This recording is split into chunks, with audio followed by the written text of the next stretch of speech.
This guy is terrifying. I'd want to run away from him if I saw him, but you can't even do that. If his opponent runs away, they're screwed, as Mayuri only needs a single strand of DNA to track a person down. So even if you wanted to escape from this menace, there's nowhere to run. It's also important to note that Mayuri is an expert on body modification, as he can rearrange his body at will. Is this serious? Yeah, this guy can make you into liquid if he wanted to.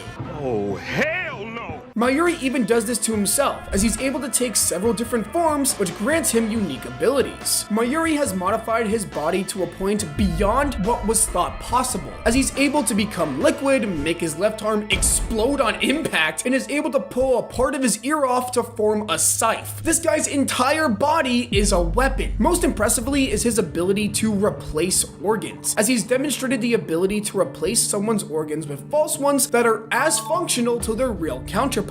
To make matters even more impressive, this whole procedure takes less than an hour. Oh, shiver my timbers! But these modifications don't only amplify Mayuri's body, but his Zanpakuto as well. Unlike any other member of the Gote 13, Mayuri is able to enhance his Zanpakuto through science. For example, he's been able to install a self-destruct command to his Bankai, sensors implanted into the hilt that allow him to block all sword attacks aimed towards him, and even gave his sword paralysis powers. Even in its non-released form, this sword can still do major damage, and we haven't even talked about his Shikai or Bankai. And by bringing those into the equation, Mayuri becomes even scarier.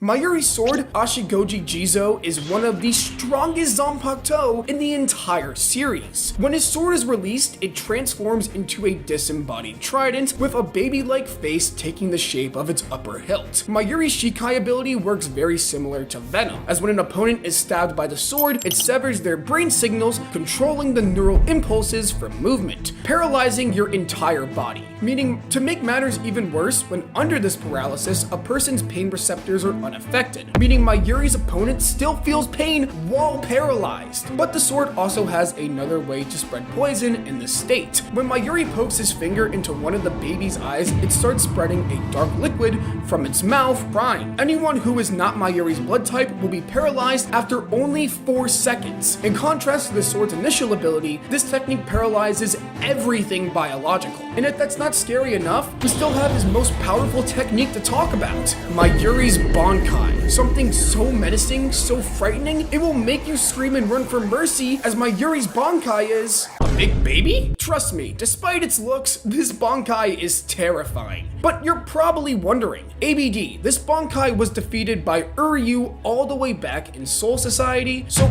how is it this strong? Well, you see, there is much more to this Bankai than meets the eye, because first of all, Mayuri's Bankai is a living creature. Yeah, this monstrosity is actually alive, but this isn't just any living creature. This guy can diffuse toxins through its breath in a 200-meter radius that is lethal to anyone who breathes it in. This guy must never brush his teeth. To make things worse, the only antidote for this toxin is kept with Mayuri and Nemu. So to save yourself, you would have to not only fight Mayuri, fight Nemu, but you also have to fight off the effects of the poison, which is slowly killing you. But this is Mayuri. Of course, he would be prepared for something like that, and so he can actually change the composition of the toxin so that his enemy can't find the antidote. On top of that, this Bankai unleashes multiple blades from its chest, which lands heavy damage to his opponent. This is all pretty scary, right? Hold up, wait a minute.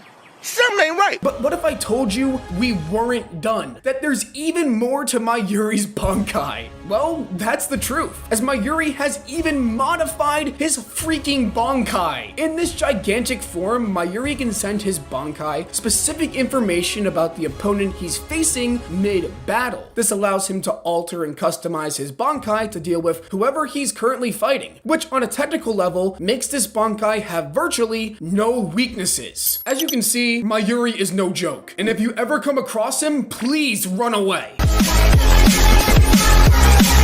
Mayuri's story comes to its climax during the Shinigami's invasion of Yuha's royal palace, where Mayuri comes face to face with Pernaida, one of the Soul King's severed arms he researched all that time ago, who has become a Quincy. During this fight, Mayuri completely outplays a part of the Soul King, as he reveals his new enhanced Bankai can give birth to more Bankais, essentially cloning his ultimate power. But guys, you have to remember, this is a part of the Soul King, you know, the god of Bleach? Of course it wouldn't be that easy. In the end, Pernida recovers and proceeds to destroy Nemu. And so Mayuri is actually taken aback by this, as Nemu's purpose was to continue evolving, not to sacrifice herself. In this shock, Mayuri receives a vision of Espada number 8, who he shared many similarities to. The Arrancar tells him Pernida has crushed both his prized creation and arrogant attitude, and it's here where Mayuri realizes what he has to do. You see, it's not his Bankai that takes the Quincy down, but Nemu herself. Mayuri lets Pernida devour the rest of Nemu as she proceeds to explode. Mayuri explains how he replaced Nemu's regenerative cells with ones that multiply at high speeds, meaning that Pernida actually dies through excess regeneration. It's through his daughter's sacrifice that Mayuri is able to best a part of the god of Bleach. And so after the war, Mayuri would continue to maintain his position as captain of the 12th squad and even create a new version of Nemu. And that's Mayuri's entire story. But we all know that he is far from done, and in the Hell arc, he's gonna pull off some insane shit. But to enjoy more peak fiction, check out the video on screen right now.